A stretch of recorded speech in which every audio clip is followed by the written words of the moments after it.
તળાજાની સરકારી વિનયન કોલેજ ખાતે સરકારની યોજના અંતર્ગત આજે આધુનિક યુગમાં સામાજિક પ્રશ્નો અને મીડિયાની ભૂમિકા વિષયને લઈ તજજ્ઞ વક્તા તરીકે પત્રકાર આનંદ રાજદેવ દ્વારા વ્યાખ્યાન યોજાયું હતું। સરકારી કોલેજોમાં વિવિધ ક્ષેત્રના તજજ્ઞોને આમંત્રિત કરીને વિદ્યાર્થી ભાઈઓ બહેનોને અનેકવિધ વિષયનું જ્ઞાન આપવામાં આવી રહ્યું છે। આ કાર્યક્રમ અંતર્ગત તળાજાની વિનયન કોલેજ ખાતે આજે મીડિયાની ભૂમિકા આધુનિક યુગના કયા પ્રશ્નો છે અને તેની ભૂમિકા શું હોવી જોઈએ, મીડિયા શું ભૂમિકા અદા કરી શકે છે તેવો કાર્યક્રમ યોજાયો હતો। તજજ્ઞ વક્તા તરીકે પત્રકાર આનંદ રાજદેવ દ્વારા ઉપસ્થિત કોલેજના પ્રોફેસર, સ્ટાફગણ અને બહોળી સંખ્યામાં ઉપસ્થિત વિદ્યાર્થીઓ ઉપસ્થિત રહ્યા હતા। ભૂતકાળમાં અખબારને કઈ રીતે સમાચારો, ફોટાઓ મોકલવામાં આવતા હતા ત્યારથી લઈ વર્તમાન સમય સુધી કેવા ફેરફારો થયા તે વિશે માહિતી આપી હતી। દરરોજ અખબાર કઈ રીતે બનાવવામાં આવે છે, કોની શું ભૂમિકા હોય છે, ટેલિવિઝન મીડિયા હોય કે ડિજિટલ મીડિયા, તેમાં સમયની કિંમત શું છે ને કઈ રીતે સમાચારો મેળવાય છે અને કેવી પહોંચાડાય છે તે વિશે વિસ્તૃત માહિતી આપી હતી। પત્રકારત્વ અને તેના પગાર કઈ રીતે મળે છે, સફળતા અને આ ક્ષેત્રમાં પણ નોકરીની મોટી તકો હોવાનું માર્ગદર્શન આપ્યું હતું। કાર્યક્રમનું આયોજન અને સંચાલન પ્રાધ્યાપક ડોક્ટર વર્ષાબેન વાળાએ કર્યું હતું। આભાર વિધિ ગુણુભા ગોહિલે કરી હતી। રિપોર્ટ અલ્પેશ ચૌહાણ।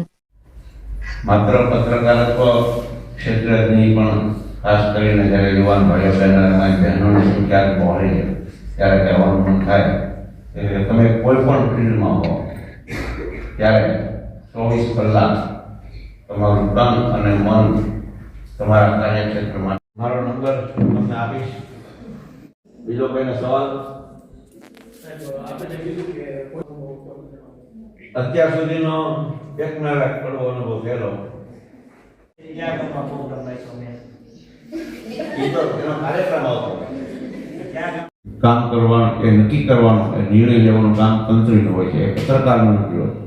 પત્રકાર તો ફિલ્ડમાં જઈ અથવા તો પોતાના સોર્સિસ પાસેથી માહિતી જે મળે છે એને પોતાના શબ્દોમાં લખે છે અને લખ્યા પછી અમારો આખો જે અહેવાલ હોય છે એ અમારા તંત્રીને મોકલવાનો હોય છે। એ તંત્રી છે નક્કી કરે છે કે આને કયા પાને કયા પેજ પર મૂકવા, આને કેટલું સ્થાન આપવું, અડધું પાનું, પા પાનું, 2 કોલમ, 1 કોલમ, સિંગલ, ફોટો લેવો કે ન લેવો, આ બધી જ વસ્તુઓ અમારા તંત્રીઓ નક્કી કરતા હોય। વાંચ્યા વગર કેમ આટલું બધું સ્પીડમાં કપડાને બોલાવતો હોય છે એવું કોઈ વિચાર્યું છે ને? તો ખરેખર એન્કર જે હોય છે એની સામે કેમેરો હોય છે અને કેમેરાની સામે ડિસ્પ્લે હોય છે। એ ડિસ્પ્લે ઉપર તમે જોતા હો કે કોઈ એન્કર હોય ત્યારે હાથમાં એક રમકડું હોય છે। આ રમકડું છે ને એ અંદરના જે શબ્દ એની ડિસ્પ્લે હોય ને, ડિસ્પ્લેના શબ્દોને આગળ ધીમે ધીમે આમ ચલાવતો તમે જોતા હો તો એ કેમેરો છે ને એ ડિસ્પ્લેને નથી વાંચતો, એ માત્ર એન્કરને વાંચે છે, એન્કરના ચહેરાને વાંચે છે, એન્કરના ચહેરાને કેપ્ચર કરે છે। વચમાં જે શબ્દો છે ને એ નથી વાંચતો। ખરેખર ત્યાં મોટી જબર ડિસ્પ્લે હોય છે અને ડિસ્પ્લે પર મોટી માહિતી છે એ આજે તમારા દ્વારા પ્રાપ્ત થઈ છે। એટલે આજે ફરી એકવાર હું એમ કહું છું કે આ લેક્ચર દ્વારા અમે લાગણીનો અનુભવ, આનંદનો અનુભવ છે એ કરીએ છીએ અને સતત એક તમને એ પણ રિક્વેસ્ટ છે કે અમારી કોલેજની અંદરથી જ્યારે પણ કોઈ પણ કાર્ય થાય અને અમે તમને ન્યૂઝમાંથી આપીએ તો તમારા ન્યૂઝપેપરની અંદર અમારા ઝળહળતા તારલાઓને હાઇલાઇટ કરશો, અમારી કોલેજને હાઇલાઇટ કરશો। વિદ્યાર્થી ભાઈ બહેન અને આ કાર્યક્રમમાં મારે તમને એટલે કહેવું છે કે આનંદભાઈનો પરિચય આપ્યો, પણ આનંદભાઈને હું જેટલો નજીકથી નાના હતા ત્યારથી ઓળખું છું એ 2 મિનિટ એના વિશે હું કહીશ।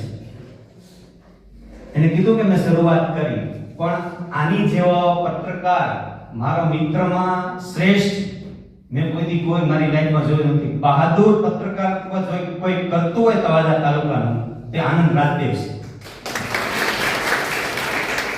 બીજું સાથે સાથે મારે આભાર વિધિ કરતા પહેલા એ પણ કહેવું છે કે સ્પોર્ટ્સ હોય, શિક્ષણ ક્ષેત્ર હોય, કોઈ સિદ્ધિ હોય, કોઈ અન્ય ક્ષેત્ર હોય, એને હાઇલાઇટ કરવાનું જો કોઈ કામ તળાજા તાલુકાનું કોઈ કરતું હોય તો આનંદ રાજદેવભાઈ છે।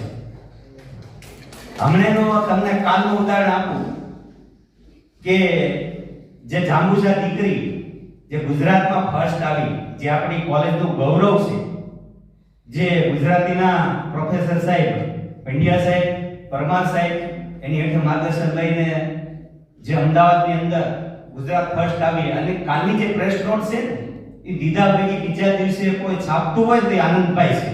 હાઇલાઇટ જબરદસ્ત કર્યું આપણી કોલેજમાં. તો હું કોલેજ વતી આનંદભાઈનો એ બાબતમાં પણ આભાર માનીશ.